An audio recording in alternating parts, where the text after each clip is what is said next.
Hey, beautiful soul. I want to talk to you regarding faith.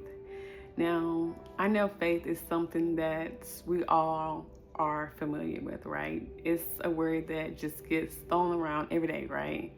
But I just really want to talk to you in reference to how do you can tell if you truly have faith or you're just trying to believe what you're saying, right? Well, what exactly is faith? Faith is trusting and believing in the things that we cannot see. And God requires faith from us if we're going to walk with Him, right? In fact, the book of Hebrew, chapter 11, verse 6 says, without faith, we cannot please God. So, if we're going to walk with God, we're going to need faith. And when does faith come in, right? Faith comes in when God is calling for us to trust Him. Faith is needed when God is doing something that we cannot discern what He's doing, right?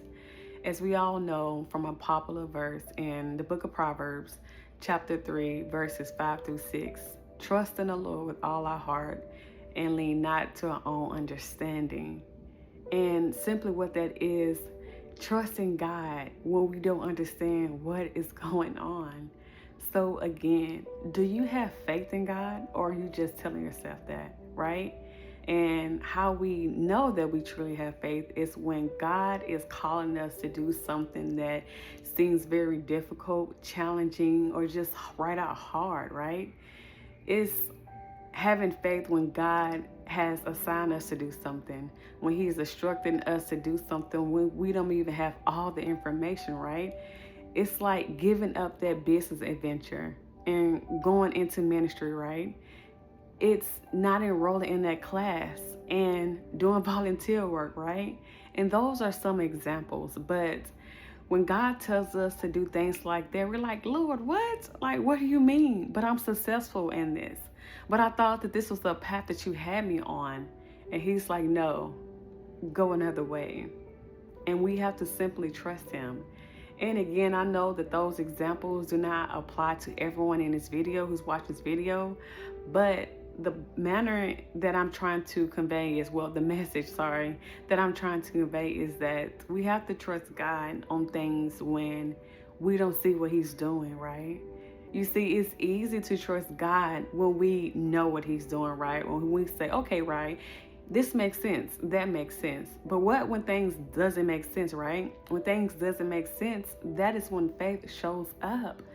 And so I just want to really, call for you to examine yourself. Do you really have faith in God? Or you're just, taking it day by day? And don't get me wrong, faith is a day by day thing. But when I say taking it day by day, it's okay, God, what's next? What's next? What's next? We like little kids. When you say, hey, do this. Okay, I did this. What's next? Sometimes God is going to call us to do something, and He's not going to give us the next instruction so soon sometimes, right? Sometimes He wants to see how do we handle that instruction that He gives us, right? What do we do with the information that He's already given us? And most importantly, how are we handling it, right? Are we, complaining? Are we like, Lord, I don't want to do this. Like, I don't understand what you're doing. Like, no, right? We don't want to do that, right? And again, faith is believing and trusting what we cannot see. A lot of times we can't see what God is doing, right? As we know, He works in the midnight hour, right? When no one's watching. So when He calls us to do something, we must do it, right? That is faith. Again, we cannot please God without having faith. Everybody in the Bible who was truly successful or done something that's so legendary trusted God, right? When He told Abraham to sacrifice Isaac, Isaac was like, he didn't say, Lord, like, what you mean? This is my son, right? No, he trusted Him, right? And God wanted to see if he was going to trust Him. And guess what? When he did, God came in and said, stop. I just want to see if you was going to